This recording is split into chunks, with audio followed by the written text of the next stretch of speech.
BJP के कई दिग्गज नेता एक के बाद एक पार्टी से अपने आप को अलग कर रहे हैं। देखिए, प्रशांत किशोर जनसुराज एक पार्टी बनाकर बिहार में घूम रहे हैं।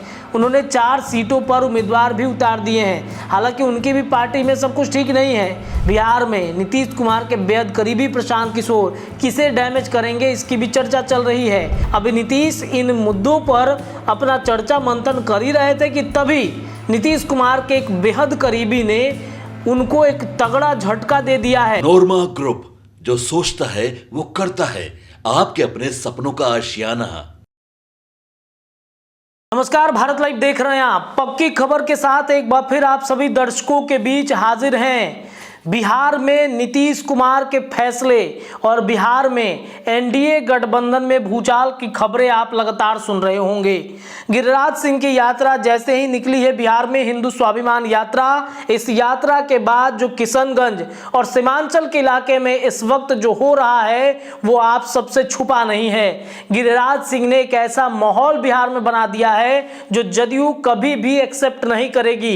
बिहार के मुख्यमंत्री नीतीश कुमार तो कभी भी एक्सेप्ट कर ही नहीं सकते हैं, क्योंकि गिरिराज सिंह के हिंदू स्वाभिमान यात्रा के बाद जो परिस्थितियां इस वक्त बिहार के राजनीति में उत्पन्न हो गई हैं, जदयू से लेकर बिहार के मुख्यमंत्री नीतीश कुमार तक सब नाराज हैं। और अररिया सांसद का बयान जब आता है तब तो उपेंद्र कुशवाहा से लेकर अपने ही पार्टी के कई नेता इसका जबरदस्त तरीके से विरोध कर रहे हैं। मुसलमानों में एक गजब का आक्रोश है और आरजेडी इसका जबरदस्त फायदा भी उठाते हुए दिख रही है। तेजस्वी यादव ने क्या कहा ये आप सबको पता है। उन्होंने कहा कि मुसलमान भाइयों पर अगर कोई हाथ उठाता है, कोई कुछ बोलता है तो ईंट से ईंट बजा देंगे। इसके बाद लालू प्रसाद यादव, उसके बाद बिहार में नीतीश कुमार की पार्टी जनता दल यूनाइटेड के अल्पसंख्यक समुदाय के जितने नेता हैं वो एक साथ खड़े हो गए हैं गिरिराज सिंह के विरोध में। ये भूकंप, ये भूचाल आखिरकार क्यों गिरिराज सिंह करना चाहते हैं? क्या गिरिराज सिंह के पीछे कोई और लगा है? क्या पावर कहीं और से मिल रहा है? क्यों नहीं गिरिराज सिंह की यात्रा रोकी जा रही है? इसके अलावा आपको ये बताते चले कि बिहार में 4 सीटों पर हो रहे उपचुनाव में गिरिराज सिंह को स्टार प्रचारक के रूप में भी रख दिया गया है। अब क्या इसे नीतीश कुमार एक्सेप्ट करेंगे? क्या नीतीश कुमार इन चुनाव प्रचार प्रसार में गिरिराज सिंह के साथ मंच साझा करेंगे?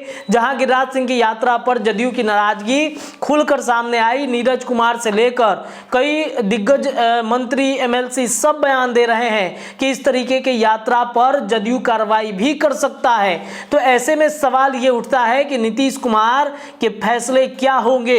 31 अक्टूबर को बिहार में एक बड़ा खेला होने जा रहा है, इस बात की पुख्ता जानकारी हम आपको दे रहे हैं। नीतीश कुमार की बात नहीं हो पाई है, जो नीतीश कुमार चाहते थे वो नहीं पूरा हो पाया और अब नीतीश कुमार के लिए ये संकट की घड़ी उत्पन्न हो गई है कि क्या करना है। उसके पहले 28 तारीख को बिहार में नीतीश कुमार एक अने मार्ग पर एक बैठक बुला रहे हैं और ये सर्वदलीय बैठक नीतीश कुमार के फैसले बेहद महत्वपूर्ण होंगे। कहा तो ये जा रहा है कि एनडीए गठबंधन में सब कुछ ठीक ठाक है और बीजेपी के अंदर सब कुछ ठीक है। इस बात की कैसे मान ली जाए, पुष्टि कैसे की जाए, जब गिरिराज सिंह की यात्रा पर ही अपने पार्टी के नेता, यहाँ तक कि प्रदेश अध्यक्ष खुद इससे हाथ खींच रहे हैं, तो कैसे मान लिया जाए कि सब कुछ ठीक ठाक चल रहा है। बीजेपी के अंदर भूचाल मच गया है। बीजेपी के कई दिग्गज नेता एक के बाद एक पार्टी से अपने आप को अलग कर रहे हैं। वो नेता जो 2024 चुनाव से पहले बड़े उम्मीद के साथ शामिल हुए थे, लेकिन अचानक से वो एक एक करके अब साइड हो रहे हैं। वो चाहते थे कि जदयू में भी जाए, लेकिन जदयू में भी उनके लिए बहुत कुछ बचा नहीं है। देखिए, प्रशांत किशोर जनसुराज एक पार्टी बनाकर बिहार में घूम रहे हैं। उन्होंने 4 सीटों पर उम्मीदवार भी उतार दिए हैं। हालांकि उनकी भी पार्टी में सब कुछ ठीक नहीं है। बेलागंज, इमामगंज की 2 सीटें, तरारी की सीटें या फिर रामगढ़ की सीटें, किस तरीके से यहाँ पर उम्मीदवारों के नाम घोषित तो किए गए, लेकिन 2 जगहों पर उम्मीदवार के नाम की वापसी के बाद चर्चाएं तेज हो गई कि जनसुराज जो प्रशांत किशोर की पार्टी है उनमें भी कन्फ्यूज़न क्रिएट हो रहा है, प्रत्याशी को चुनने में कन्फ्यूज़न क्रिएट हो रहा है। इसके अलावा बिहार में नीतीश कुमार के बेहद करीबी प्रशांत किशोर किसे डैमेज करेंगे, इसकी भी चर्चा चल रही है। प्रशांत किशोर जनसुराज पार्टी बनाकर बिहार के एनडीए के सीटों को ही वो डैमेज करेंगे। ऐसे में नीतीश कुमार भी इस बात को लेकर के चिंतित थे। अभी नीतीश इन मुद्दों पर अपना चर्चा मंथन कर ही रहे थे कि तभी नीतीश कुमार के एक बेहद करीबी ने उनको एक तगड़ा झटका दे दिया है। जी हाँ, आरसीपी सिंह की हम बातचीत कर रहे हैं, जो पूर्व में केंद्रीय मंत्री के साथ साथ जदयू के राष्ट्रीय अध्यक्ष तक रहे। वो अब नीतीश कुमार को एक तगड़ा झटका देने की पूरी प्लानिंग कर लिया है उन्होंने। प्रशांत किशोर, इसके बाद आरसीपी सिंह, इसके बाद न जाने कितने उपेंद्र कुशवाहा, एक एक करके नीतीश कुमार के साथ अलग होते चले गए। जनता दल यूनाइटेड क्या कमजोर हो गई है? क्या नीतीश कुमार इन सब को एक बार फिर एकजुट करने की कोशिश कर रहे थे? इन सब के बीच में आरसीपी सिंह ने अपनी पार्टी लॉन्चिंग की टाइम, डेट सब कुछ बता दिया है। आरसीपी सिंह इन सभी दलों की चिंता बढ़ाने आ रहे हैं। 31 अक्टूबर को बिहार में एक नई पार्टी का अनाउंसमेंट होने जा रहा है और ये पक्की खबर है। बिहार में 31 अक्टूबर से खेला होने की शुरुआत आरसीपी सिंह करने जा रहे हैं। हालांकि पार्टी बनाएंगे तो क्या कितना फायदा होगा, क्योंकि उनके साथ जो आरसीपी गुट के थे, आरसीपी गुट के जितने सारे धुरंधर हैं आज तो वो हाशिए पर चले गए हैं। कुछ ने अपने राजनीतिक करियर बचाने के लिए भारतीय जनता पार्टी का दामन थाम रखा है। वैसे भी भारतीय जनता पार्टी के साथ वो आए तो हैं, लेकिन उनको किस स्थिति में रहना पड़ रहा है वो ये बात अच्छे से जानते हैं। आरसीपी सिंह खुद बीजेपी में गए, लेकिन उनके साथ क्या हुआ, वो छिटा गए। 2024 में ऐसा लगा कि आरसीपी सिंह को एक लौकुश समीकरण का वोट बैंक साधने के लिए सम्राट कुशवाहा इन सब के साथ घुमाया जाएगा, लेकिन ऐसा हुआ बिल्कुल भी नहीं।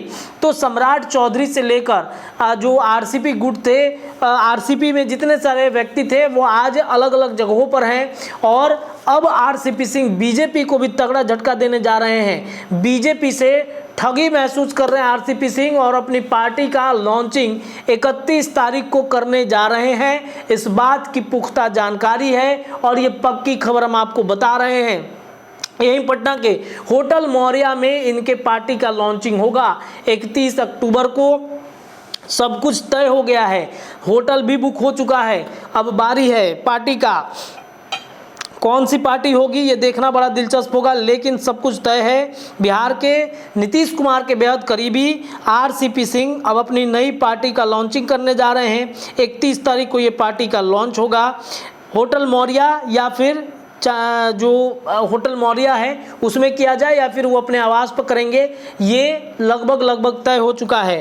राजनीति के चाणक्य तो नीतीश कुमार ही कहे जाते हैं, लेकिन आरसीपी सिंह भी उनसे कम नहीं है। आरसीपी सिंह जनता दल यूनाइटेड के विरुद्ध पार्टी खड़ी करने जा रहे हैं।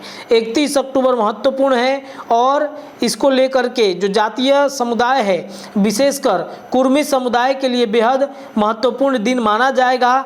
सरदार वल्लभ भाई पटेल की जयंती भी उस दिन है और इसी जयंती के दिन आरसीपी सिंह अपनी नई पार्टी का अनाउंसमेंट करने जा रहे हैं। और आपको बता दें कि पार्टी का नाम तय हो चुका है, पर जब तक चुनाव आयोग से स्वीकृति नहीं मिलती तब तक नाम के बारे में खुलासा करने से कोई भी बच रहा है। वैसे नाम को लेकर चर्चा आरसीपी और उनके करीबियों के बीच हुई। जनता दल जो है आर किसी ने जन स्वराज बनाने की सलाह दी, जिसे आरसीपी ने कई कारणों से रिजेक्ट कर दिया। अभी तक नाम से पर्दा तो नहीं हट पाया है, पर कहा जा रहा है कि पार्टी के नाम से जनता दल और राष्ट्रीय शब्द रहेंगे। इसके अलावा चुनाव आयोग को 5-7 लोगों का नाम भी भेजा गया है, जिनकी संपत्ति का ब्यौरा और अन्य जानकारी भी दी गई है। इसके साथ ही प्रमुख लोगों का एफिडेविट भी दिया जा चुका है, वह अभी किसी भी राजनीतिक दल में नहीं है। इसके साथ साथ 1000 के आसपास वोटर आईडी कार्ड भी चुनाव आयोग को भेजा गया है।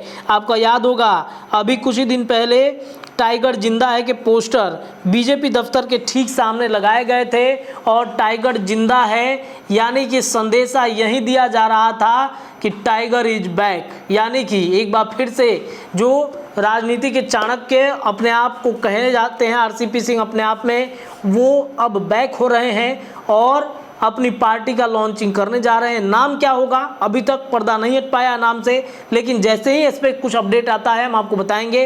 लेकिन ये पक्की खबर है। उसके पहले नीतीश कुमार 28 तारीख को एक बड़ी बैठक अपने आवास पर बुलाने जा रहे हैं, ये भी लगभग तय है। क्या होता है इस पर हमारी निगाहें हैं। पक्की खबर के लिए इतना ही। देखते रहिए भारत लाइव, यहाँ से आपको लगातार खबरें मिलेंगी। धन्यवाद। आपके सपनों को हमने सजाया है, ई होम्स पैनोरमा को हमने बनाया है। ई होम्स मेरा एक सपना था जिस पे मैं पिछले 4 साल से काम कर रहा था। हमने जो बनाया है वो सबने है माना। ई होम्स पैनोरमा में हो आपका भी आशियाना। और फाइनली हमने 2021 में इस प्रोजेक्ट को लॉन्च किया। बहुत लोग अप्रिशिएट कर रहे हैं कि पूर्णिया जैसे शहर में, बिहार के, एक तो बिहार की बात करें उसमें भी पूर्णिया जैसे छोटे जगह में इस तरह का लाइफस्टाइल देना, ये सुन के हम लोगों को बहुत अच्छा लगता है। ई होम्स में हमने कुछ और भी किया है, जैसे हम जिस जगह में रह रहे हैं हमारे फैमिली सिक्योर हो, उनको सिक्योरिटी का ध्यान में रखा है। आपकी सुविधा और सुरक्षा आपके लिए खास है, ये आपका विश्वास है। इसमें आर्टिफिशियल इंटेलिजेंस का 7 लेयर सिक्योरिटी का हमने इस्तेमाल किया है। लश ग्रीन कैंपस को बनाया है। यदि हमारा बाउंड्री वाल है तो वो वर्टिकल गार्डन है। ये जितनी भी फैसिलिटी होता है एक इंटरनेशनल टाउनशिप में ई होम्स है, ये हम लोग विश्वास नहीं कर पा रहे हैं। जो भी हमारे मित्र दोस्त या जो भी हमारे बाहर के बाहर आते हैं तो हम लोगों को बहुत अच्छा सुनने को मिलता है और बहुत अच्छा क्रेडिट मिल रहा है। वो सारा हमने सिर्फ एक बिल्डिंग नहीं बनाया, हमने एक बहुत अच्छा लाइफस्टाइल दिया ई होम्स में। और मेरा एक सपना था जिसको मैं आज फुलफिल होते हुए देख पा रहा हूँ। ये आपका आवास है। ई होम्स पैनोरमा में अब आपका निवास है। E homes Panorama, luxurious lifestyle redefined. Panorama group, जो सोचता है वो करता है। अगर ये वीडियो पसंद आई और वह बिहार के राजनीति और बिहारियत से सरोकार रखेनी तो सब्सक्राइब बटन दबा के चैनल के सब्सक्राइब कर ली। ओजे एगो घंटी बा, ओकरा बटन दबा देला से कुल सटीक और मारक खबर रुआ मुफ्त में मिल जाई। अगर रुआ पत्रकारिता के हमनी के नया प्रयोग में सहयोग कर चाहतानी तो ज्वाइन बटन दबा दी। पेटीएम नंबर नोट कर ली 9386816700। धन्यवाद।